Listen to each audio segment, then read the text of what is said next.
नए फ्लैट तक पहुंचने में काफी देर हो गई थी यश को।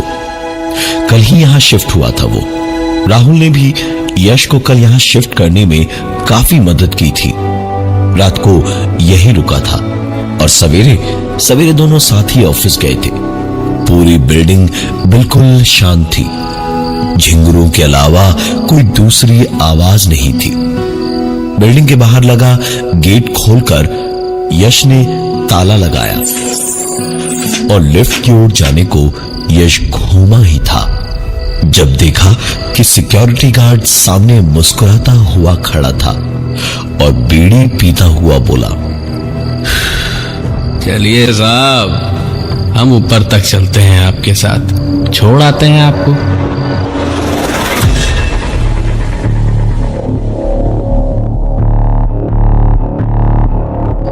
यश ने उसे ऊपर से नीचे तक देखा। ऐसे मुस्कुराया जैसे वो इंसान नहीं कोई कीड़ा हो और जेब से 20 का नोट निकालकर उसके हाथों में देकर बोला, इसे रखो। फालतू में इतनी रात को जाग कर ऊपर तक 20 रुपए के लिए आओगे? 6th फ्लोर पे ही तो जाना है, जंग पर नहीं जाना मुझे। अब यश की बात सुनकर सिक्योरिटी गार्ड ने यश को नीचे से ऊपर तक देखा और मुस्कुराकर 20 का नोट अपनी शर्ट की जेब में रखता हुआ बोला, आप ही की भलाई के लिए बोल रहे हैं साहब, कोई बात नहीं, जाइए आराम से। यश हल्का सा हंसा और फिर लिफ्ट में चढ़ा और 6th फ्लोर का बटन दबा दिया। लिफ्ट भी धीमे धीमे अपनी रफ्तार से ऊपर तक गई।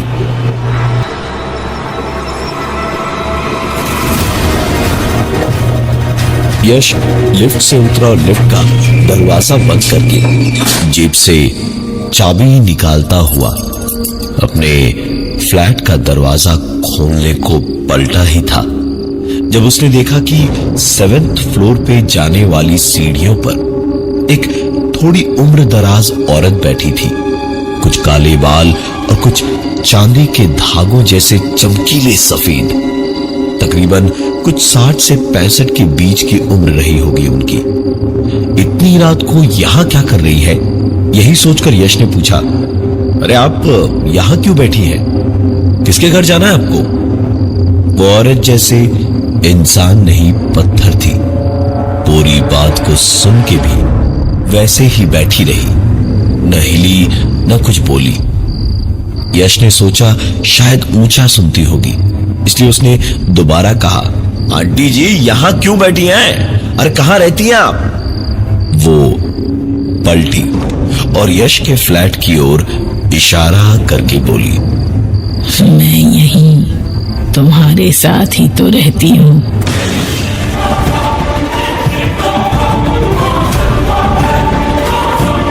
यश कल ही आया था, शायद गलत फ्लैट के सामने खड़ा था। उसने पलटकर दोबारा देखा, बगल वाले फ्लैट का नंबर देखा और अपने फ्लैट का भी, और फिर उस औरत की उंगली के इशारे को दोबारा देखा और उसने कहा कि आंटी जी यहां तो मैं रहता हूं, रेंट दिया है मैंने, अग्रीमेंट साइन किया है, 609 मेरा है, 608 आपका होगा। वो औरत कुछ नहीं बोली, बस मुस्कुरा के नाम सर हिला के वैसे ही बैठी रही दरवाजे को घोरते हुए। यश भी पलटा और लॉक खोला और अंदर जाकर उसने दरवाजे को बंद कर लिया। बैग वगैरह रखकर नहा धोकर सोचा एक बार झांका जाए कि बाहर अभी भी वो औरत है या नहीं। आवाज ना हो इसलिए दबे कदमों से यश दरवाजे तक गया और आई होल से झांक कर देखा तो वो औरत न सिर्फ वहीं की वहीं बैठी थी बल्कि ऐसे दरवाजे की ओर देख रही थी जैसे वो जानती थी कि यश आई होल से झांक रहा था।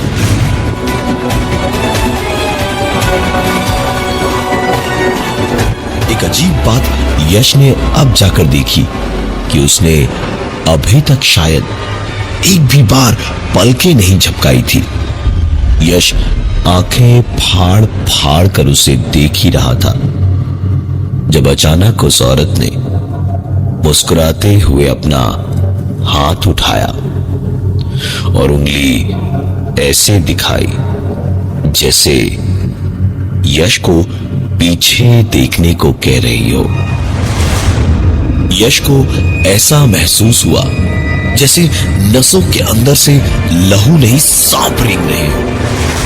घबराहट में एक झटके से 2 कदम पीछे हट के देखा तो अंदर के कमरे का दरवाजा हल्का सा हिला। यश धीमे धीमे अंदर कमरे की ओर गया और दरवाजे को पूरा खोल कर देखा तो यश को सिर्फ नसों में ही नहीं पूरे बदन पर सांप लौटते हुए महसूस हुए, क्योंकि सामने पलंग पर वही औरत बैठी हुई थी।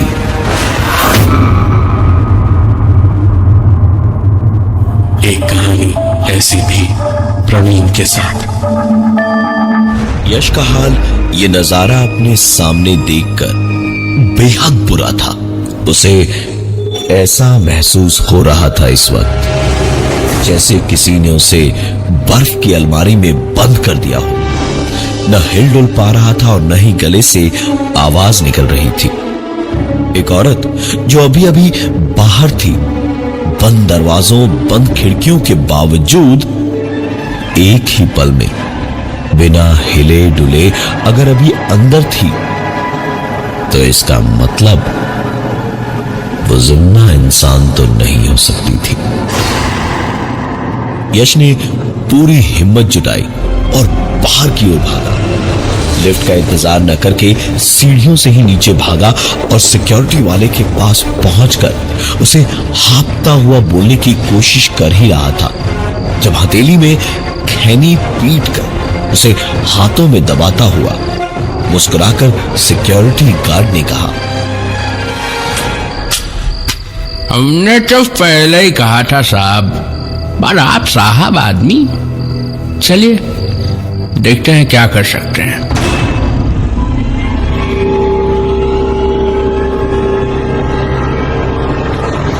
वो तो ऐसे बोल रहा था जैसे घर में कोई भूत प्रेत नहीं बल्कि बकरी का बच्चा घुस गया हो, जिसे दौड़ के पकड़ा और बाहर निकाल दिया।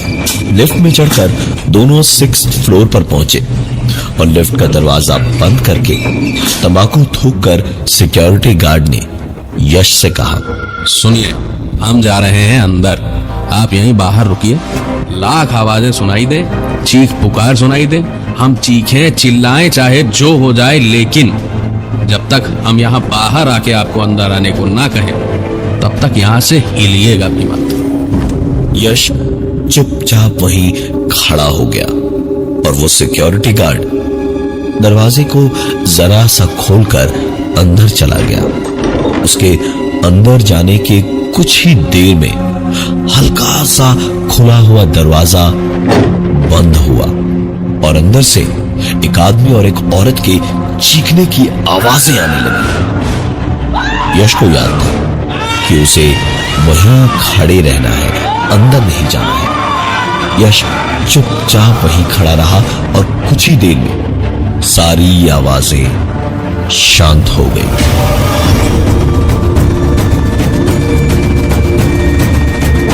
यश जानता था सारी आवाजें जब बंद हो ही गई है तो अब कोई दिक्कत नहीं है। रतन अभी बाहर आएगा और बताएगा कि क्या करना है। लेकिन 5, 10, 15 फिर 20 मिनट हो गए लेकिन रतन नहीं आया। यश ने बड़ी मुश्किल से हिम्मत इकट्ठी की और धीमे से दरवाजा खोला और कहा, रतन, रतन, भाई रतन, रतन। यश की पुकारों के बावजूद रतन का कोई जवाब नहीं आया। यश को परेशानी एक ही बात की थी कि किसी नुकसान का कोई इल्जाम यश पर ना आ जाए।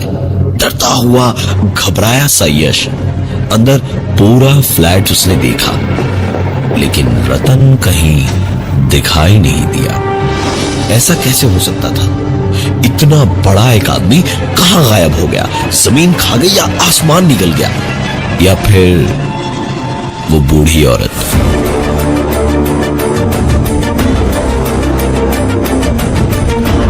यही सोचता हुआ यश अपने कमरे के अंदर घुसा और जाकर पलंग पर बैठा भर था जब सिक्योरिटी गार्ड रतन पलंग के नीचे से लुढ़कता हुआ, चीखता हुआ अंदर से बाहर आया और वैसे ही चीखता हुआ कमरे से बाहर और फिर फ्लैट से बाहर भाग गया। यश की जिंदगी 1 घंटे में इतनी ज्यादा बदल सकती थी, ये यश तो क्या, उसके फरिश्तों तक ने नहीं सोचा था।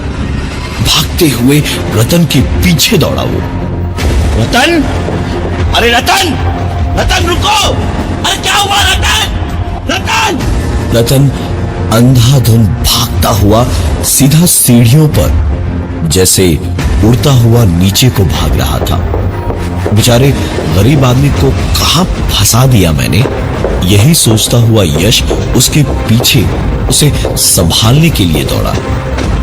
लेकिन यश जैसे ही सीढ़ियों के एक जीने को पार करके दूसरे पे पहुंचा तो जहां उसे भागता हुआ रतन दिख रहा था, वहीं अब वही बूढ़ी औरत थी। एक कहानी ऐसी भी प्रवीण के साथ।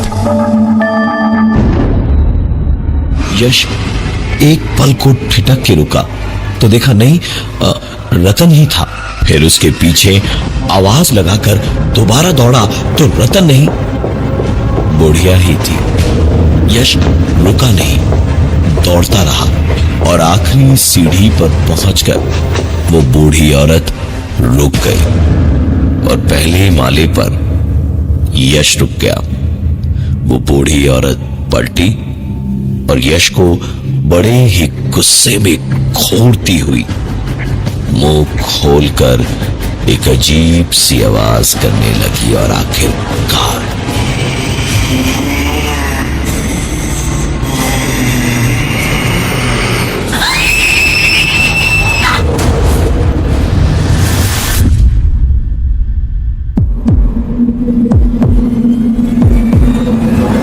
यश की आंखों के सामने वो औरत चीख कर गायब हो गई और सिर्फ वो सुनहरे फूलों वाली सफेद साड़ी जो उसने पहनी थी वहीं पड़ी रह गई।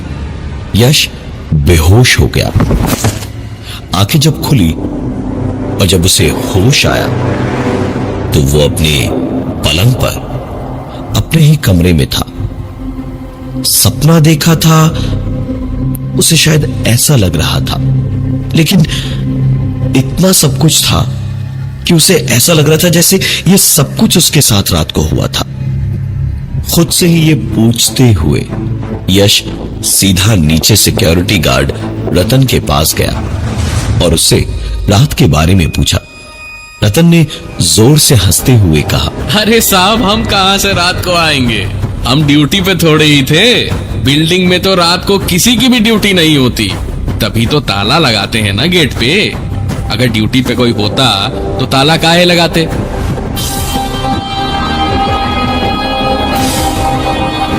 यश को अभी भी यकीन नहीं था कि क्या सच है और क्या झूठ। वो जानता था कि अब पता लगाने का एक ही तरीका है। यश ने रतन को नाश्ते का सामान लाने के बहाने बाहर भेजा और जाकर सिक्योरिटी रूम में सीसीटीवी की फुटेज देखी। यश के होश उड़ गए।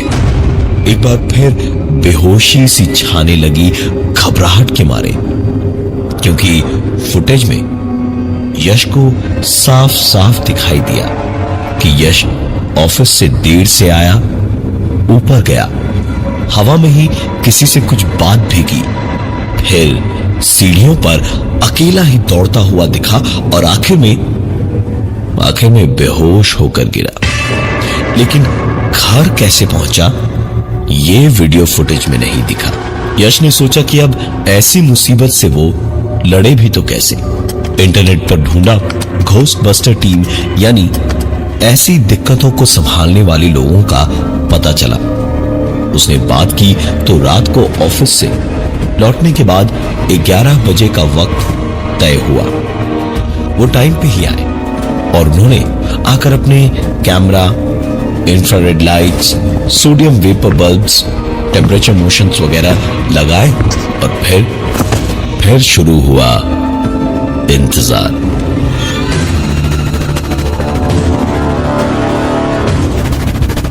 उन्होंने यश से साफ साफ ही कहा कि पूरी बिल्डिंग में अजीब वाइब्रेशंस है, लेकिन कोई जरूरी नहीं कि ऐसी ताकत सामने आए ही।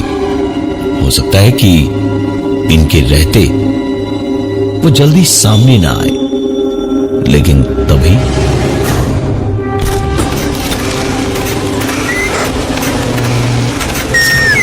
आवाजें रिकॉर्ड करने की मशीन अपने आप चलने लगी। लगातार एक के बाद एक तस्वीरें खींचने लगी। लाइट्स अपने आप जलने बुझने लगी और वोल्टेज अप डाउन होने लगा। एक पल को ऐसा लगा जैसे बस अभी सारे बल्ब्स फट जाएंगे और पता नहीं क्या तो होगा, लेकिन ठीक उसी वक्त सब कुछ एक झटके में ही शांत हो गया।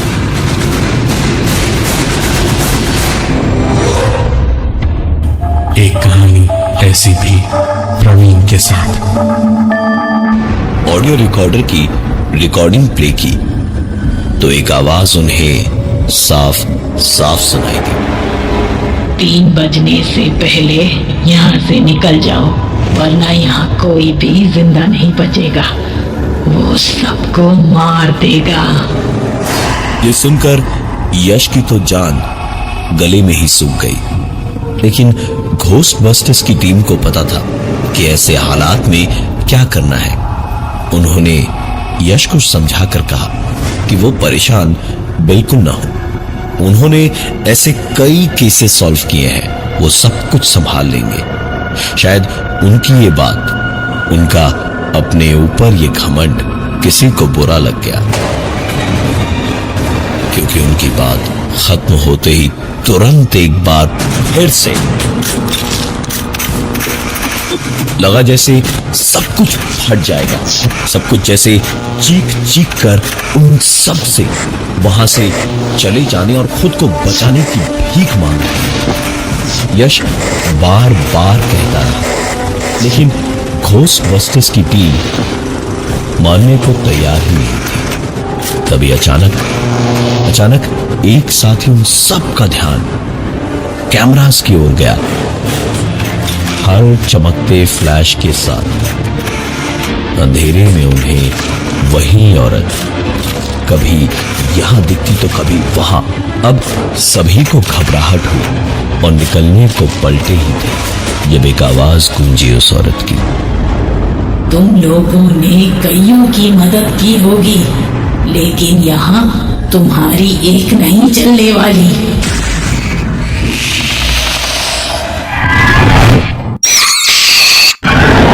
उस औरत ने बताया कि हर जगह जैसे किसी अधूरे काम या अधूरी चाहत वाली आत्माएं ही उन्होंने आज तक देखी थी, लेकिन इस पूरी बिल्डिंग में रहने वाले जितने भी लोग दिखाई दिए थे उनमें से कोई जिंदा नहीं था, और उन सबको मारने वाला कोई और नहीं, रतन था।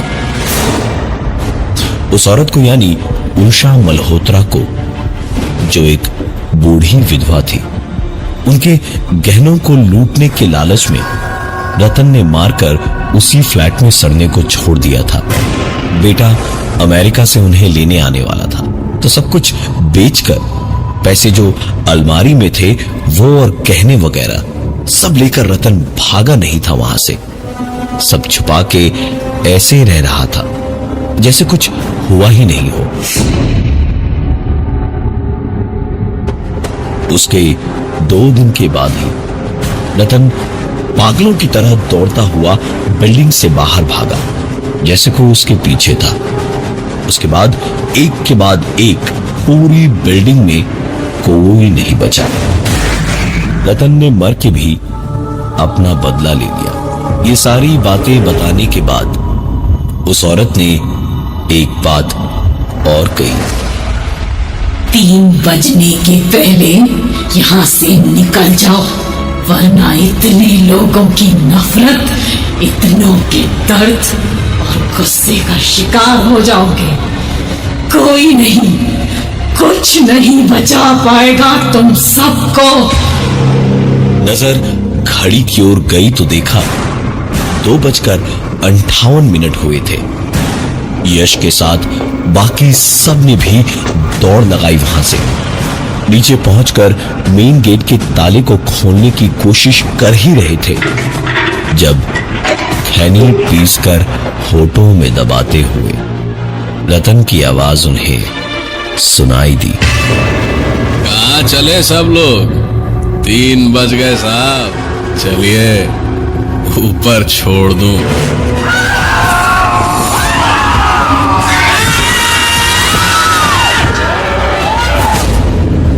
कहते हैं कि मौत और जिंदगी को खरीदा या बेचा नहीं जाता, लेकिन फिर भी मौत जब भी आती है ना, तो इस बिल्डिंग को ढूंढना नहीं पड़ता। मौत अपने आप किराए पर इस बिल्डिंग में आपको एक फ्लैट दिलवा ही देती है। मैं हूं प्रवीण, और ये थी आज की एक कहानी ऐसी भी।